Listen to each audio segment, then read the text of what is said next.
Whenever you're ready. Thank you. May it please the court, Ryan Barrick, Qual Showers and Barrick of Clearwater, Florida, on behalf of Officer Sean Skinner, who's here with me today. I would like to reserve 3 minutes for rebuttal. Okay. Thank you. This is a case about the law enforcement officer's Bill of Rights and the requirement that an investigation of a law enforcement officer be completed and the officer informed of the proposed discipline within 180 days. The trial court held that there was a distinction between internally generated complaints and externally generated complaints, and that externally generated complaints had to be completed within 180 days, but internally generated complaints could go on arguably forever. We submit that this is wrong. I will briefly discuss the law enforcement officer's Bill of Rights and then McQuaid and Migliore, the two cases primarily at issue.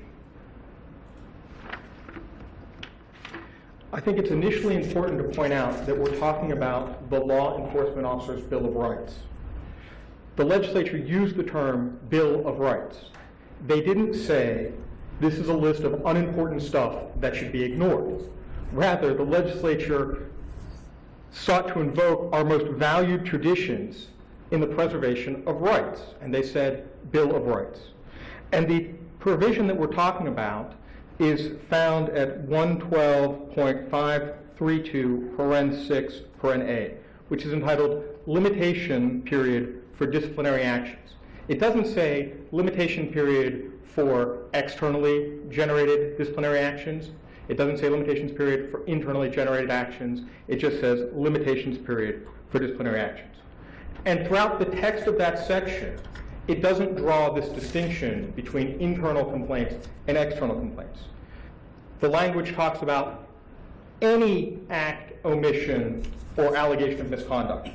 And notice must be provided, must be provided. It doesn't say notice must be provided except in the instance of internal complaints. It doesn't make sense that internal complaints, where the agency has control over the complainant, would be somehow given more time than external complaints where they don't have that control. For an internal complaint, they can say to the complainant, you need to appear at this time to give a statement, or you need to show up for this review board. But for an external complaint, they don't have that level of control because the citizen isn't necessarily going to respond to them. So it doesn't make sense that those complaints would be treated differently. The United States Supreme Court has held in a number of contexts that Congress doesn't hide elephants in mouse holes. I would submit that the Florida legislature similarly does not hide elephants in mouse holes, and if they wanted to say we're going to treat external complaints different from internal complaints, they would have said that, but they didn't. Now, the trial court relied upon McQuaid versus Florida Department of Corrections, a first DCA case from 2010, which was a 2-to-1 decision with a thoughtful dissent. And the majority opinion of McQuaid said a few things that I think are important to point out. First, it notes that they are specifically relying upon Migliore, a prior decision, and they say, in the absence of Migliore, we would be inclined to agree that the plain language of the statute at issue indicates that the 180-day rule for completing an investigation applies to the investigation regardless of where it originates.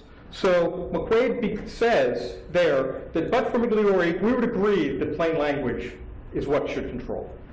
And then McQuaid further held, even if we were to conclude that Migliore left room for a different interpretation of the term received, we would affirm because of this other reason, which is essentially that the Public Employee Relations Commission, PERC, doesn't have the ability to provide the relief that they're sought. So they say in McQuaid, one, we think the plain language supports not drawing the distinction that we're going to draw, but we think maybe Migliore says we should. But then they also say, if we're not bound by Migliore, it doesn't matter because of the limited scope of what the review of PERC is. So the entirety of Migliore, the entirety of McQuaid and McQuaid's analysis of Migliore is dicta. The McQuaid court felt that the First District Court's opinion in Migliore, which was subsequently approved by the Supreme Court, somehow limited their ability to find what the plain language of the statute made clear. As pointed out by the dissent in McQuaid, the decision in Migliore had absolutely nothing to do with time limits for completing investigations of law enforcement officers. In Migliore, a convenience store clerk filed written complaints against several police officers who were ultimately terminated for refusing to participate in an IA investigation by taking a polygraph.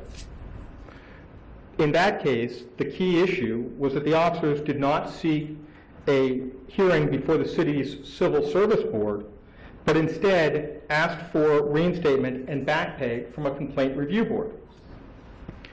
The Migliore court found that complaint review boards were not the proper vehicle to challenge that termination. The Fourth DCA in Migliore did not hold anything at all about the 180-day law enforcement officer investigation. It didn't interpret that section, and the question of the applicability of Migliore to internal investigations versus external investigations wasn't before the court. And in fact, in Migliore, the original complaint was an external complaint. It was a convenience store clerk who filed written complaints against the officers. So the thing that started the case in Migliore was an external complaint. The Florida Supreme Court approved the ruling in Migliore in a 2-paragraph decision, but in doing so, it made no mention of the issue here or discussed in any way internal or external complaint. Rather, what the Florida Supreme Court did was settle a circuit split between Migliore and another case called West over what the role was supposed to be for these complaint review boards. And the Supreme Court said, we agree that the district court in Migliore correctly held that the complaint review boards were not created to review disciplinary actions against police officers, and correctly concluded that petitioners failed to exhaust their administrative remedies by appealing their dismissal to the Civil Service Board, the administrative agency established for that purpose by the City of Lauderhill. Nothing at all about here's how you treat externally generated complaints that don't get done within 180 days, and here's how you deal with internally generated complaints that don't get done within 180 days. Nothing of that. It merely, the Migliore decision of the Florida Supreme Court merely approved the finding that these complaint review boards were not a means to challenge disciplinary actions. The facts in Migliore are completely inapplicable here. Officer Skinner has not sought to have a complaint review board impaneled to review his termination. He's followed the proper procedure for review of his termination. And to prevent his termination from occurring, he filed a petition for writ after the 180 days had run, seeking to have it prevented from going forward. And I would also note, and we pointed this out in our brief, the analysis from the Fourth DCA in Migliore, their analysis of the statutory scheme, was invalidated by subsequent legislative action, where the legislature made it clear in that instance that that is the mechanism, but not to challenge terminations. Simply put, Migliore has nothing to do with the 180-day rule, and some loose language in the Fourth District Court's opinion does not change that fact. Migliore did not interpret the 180-day provision of the Law Enforcement Bill of Office. Strike that. Excuse me. Migliore did not interpret the 180-day provision of the Law Enforcement Officer's Bill of Rights. Migliore did not hold that the Law Enforcement Officer's Bill of Rights does not apply to internally generated investigations. And the Florida Supreme Court did not approve any such rulings. Well, let me just ask you this. What should we do, or what would be your reading then of the language that says that 180 days after the date the agency received notice of the alleged misconduct? How do we interpret that received notice of the alleged misconduct? The issue with the received notice is that it receives notice in the Internal Affairs Bureau or whatever bureau or agency or mechanism the agency has established to receive complaints of investigation. The idea is not if someone walks up to a beat cop. Well, do we have a definition of agency specifically? I mean, Well, I don't know that there's a definition of agency. okay, so that I would just take that as referring to whatever law enforcement agency is involved. I would think that, right. Is your argument that it's something that Internal Affairs receives notice? Right. Each individual department is required to establish a rule. From some other department or? Right. In this case, what happened was a sergeant sent a letter which worked its way through the chain of command and then ultimately arrived at the Internal Affairs Division, and then the chief commenced an investigation. In the city of Tampa, the chief can commence an investigation, and that's what happened. So the idea is not that if somebody happens to say to a beat cop, hey, this happened, you guys should investigate this, that's not the agency receiving notice and then starting their investigation. Rather, it's when the agency actually, the law enforcement agency actually starts the investigation. And here, the IAB Bureau started an investigation in certainly more than 180 days. On May 21st, 2012, that letter alleging that Officer Skinner was untruthful was forwarded to the Internal Affairs Division. And on June 21st, they received a report associated with the alleged misuse of the David system by Officer Skinner. So those happened, and then much later is when this investigation continued, and then on March 31st, 2013, is when Officer Skinner filed his petition with the circuit court seeking to end the investigation. So I would submit that the term receipt or receives just means that they get that information and start their investigation. It doesn't say it has to be received from the outside. I mean, it doesn't make sense that it would have to be received from the outside. If they wanted to say that, they would have said receives from an external source. But it doesn't say that. It just says received, which makes sense because, again, it says the agency right. received. Right. Right. But it continues on. Agency received notice by a person authorized by the agency to initiate an investigation of misconduct. That's what I'm talking about. It's a person authorized by the agency to initiate an investigation of misconduct. That's not, and that's the issue there with the beat cop. He's not a person authorized to investigate an initiation. At the City of Tampa, it's the chief, or in this instance, it was the chief who started the investigation. Okay. So, we believe that Migliore merely clarified the roles of the Complaint Review Board, which had been incorrectly cited for the broad proposition that the entirety of the Law Enforcement Officer's Bill of Rights does not apply to internally generated complaint. Unfortunately, like a game of telephone, Migliore has been misapplied and misinterpreted to the detriment of Florida's law enforcement officers. The trial court felt bound by this misinterpretation in McQuaid, but this court is not. This court can prevent further damage being done to law enforcement officers by returning to the plain language of the statute as contained in the Bill of Rights, which holds that all complaints are governed this way. Okay. Thank you.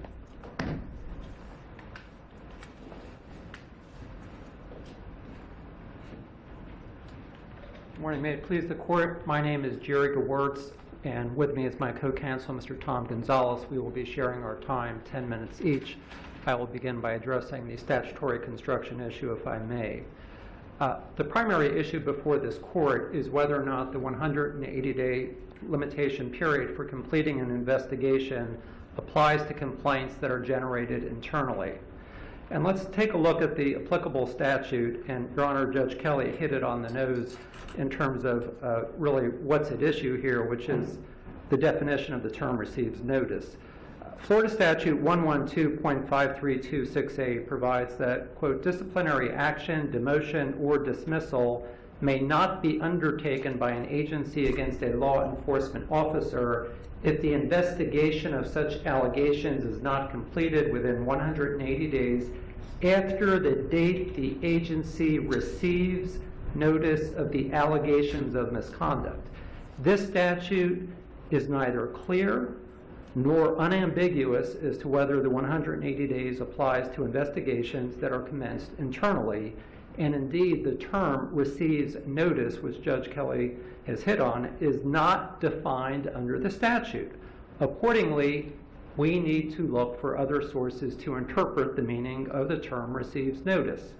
Well, lo and behold, the First District Court of Appeal in the McQuaid case has expressly addressed this issue and held that the 180-day limitation period for completing an investigation after the agency receives notice of the allegations of misconduct does not apply to investigations where the officer's violations were discovered internally. Rather, the court held that the term receipt of a complaint, close quote, means receipt from an outside agency. Now, it is important to note that that decision was based on the holding in the opinion in Migliore versus City of Lauderhill. And notwithstanding what my able opposing counsel has said about that case, in fact, what the Migliore case says is, and I quote, a law enforcement agency's receipt of a complaint means its receipt of a complaint from a person outside the agency, close quote. Now, it's extremely significant that that decision was approved by the Florida Supreme Court, and because the Florida Supreme Court has approved the interpretation of the term receipt of a complaint as meaning a complaint coming from a source outside the agency, respectfully, this court is bound by that interpretation. Indeed, the Florida Supreme Court expressly stated in its opinion in Migliore, and I quote, we agree with the decision of the district court in Migliore and adopt its opinion as our own, close quote. Now, the fact that the Florida Supreme Court wrote only a short opinion and only addressed some issues in the appeal does not mean that the Florida Supreme Court failed to consider points that were not addressed in its opinion. Indeed, Your Honors, it is conspicuous in appellant's brief and the argument here today. We have not heard appellant cite to any case law that stands for the proposition that simply because the Florida Supreme Court, in affirming and adopting the district court opinion, did not address every point raised in the district court opinion, that somehow did not mean that the Florida Supreme Court had considered and approved that. And indeed, as Your Honors is well aware, to the contrary, the law is that a discussion of some issues by the court is not an indication that the court overlooked the other issues. And I dare say this court has, in a number of instances, addressed opinions from below, has not necessarily addressed every point, but if this court were to adopt the opinion below and approve it, this court is placing its imprimatur on that. And so again, it is extremely conspicuous that the Florida Supreme Court went ahead, adopted the opinion, affirmed the opinion, and there is no authority to say that just because the court didn't address each and every point that it somehow really didn't mean to adopt it when it said it adopted it. Now, above and beyond that, I would also ask this court's consideration of Judge Honeywell's decision in federal court in the Adams and James case, which has also followed the statutory interpretation in both Migliore and McQuaid, and held that the law enforcement officer's Bill of Rights, quote, only applies to complaints made against a law enforcement officer by personnel outside the agency which employs the officer. I would also commend for this court's consideration the Fifth District Court of Appeal decision in Kelly versus Gill, where the appeals court also weighed in and stated that the law enforcement officer's Bill of Rights deals with investigations, quote, as a result of claims made against the officer by persons outside the agency which employs him. So each of the district courts, the federal court, including the Florida Supreme Court when it adopted, have affirmatively given the interpretation as adopted by the trial court below, and respectfully, this court is banned by that. Now, just very briefly, as it relates to any alleged legislative amendment, as this court is well aware, the rules of statutory construction are such that the legislature is presumed to have been aware of all judicial decisions on a subject, and that even relates to any amendments and reenactment. And so accordingly, even assuming there were some tweaks in the statute, to the extent that the state legislature has not expressly articulated that it is setting aside the holding in Migliore as a matter of statutory construction, with which this court is well aware, the state legislature was deemed to have been aware of and have adopted the interpretation in Migliore. And with that, I will defer to my opposing counsel, other than just to conclude on that point by saying that the 180-day limitation should not apply to the matter at hand, where it is undisputed that the complaint was initiated internally by the Internal Affairs Bureau. Thank you.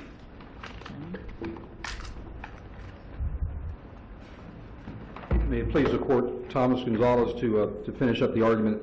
And Your Honors, I speak only because, as the Court is certainly aware, the order in this case was both on the petition for injunctive relief and the city's motion to dismiss.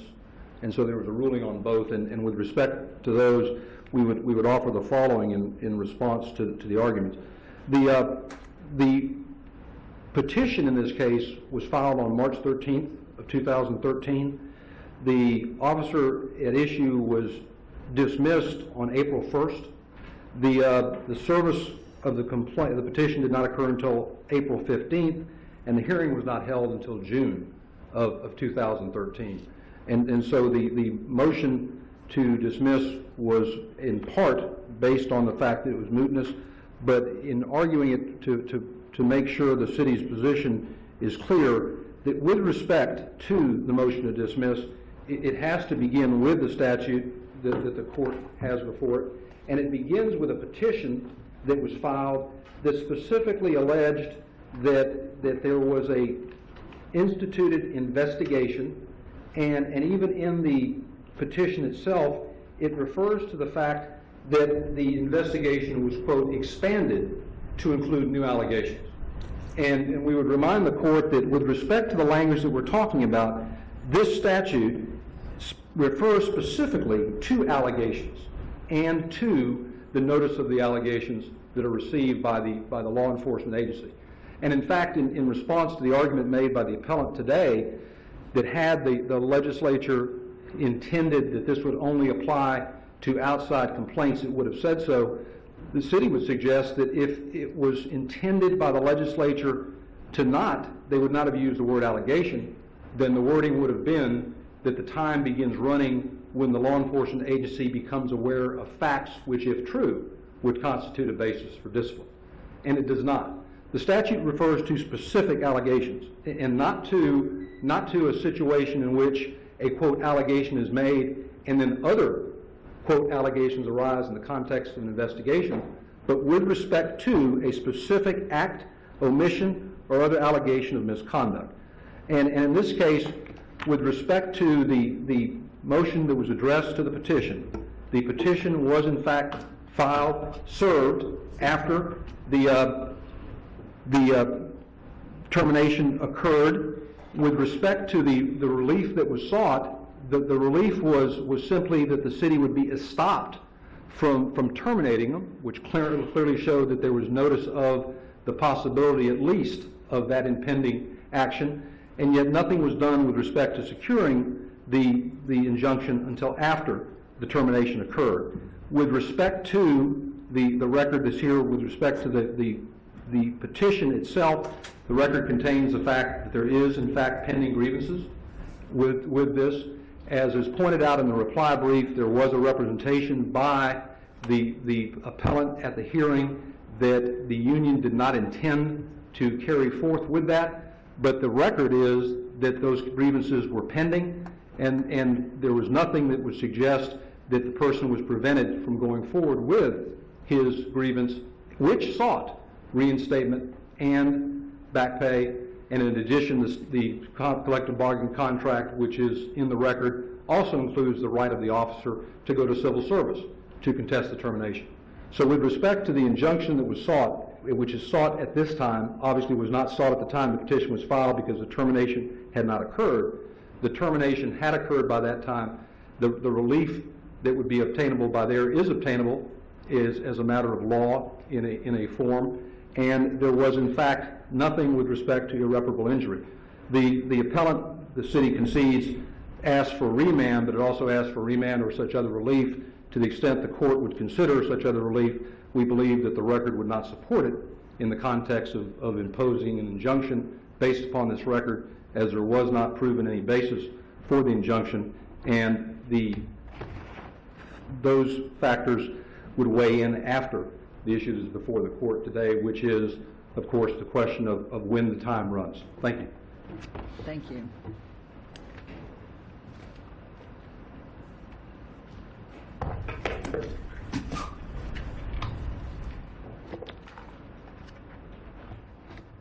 The language in Migliore ended.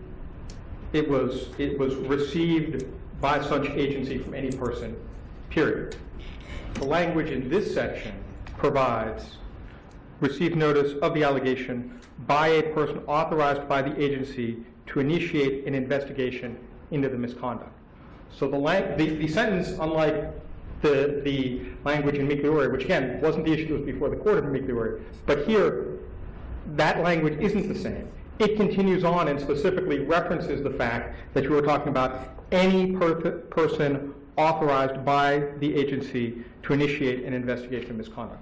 That is to the degree that Migliore would have anything to say at all, it wouldn't be relevant because the language continues on and makes it clear that the more primary language of this provision, which talks about any act, omission, or other allegation of misconduct, and notice must be provided.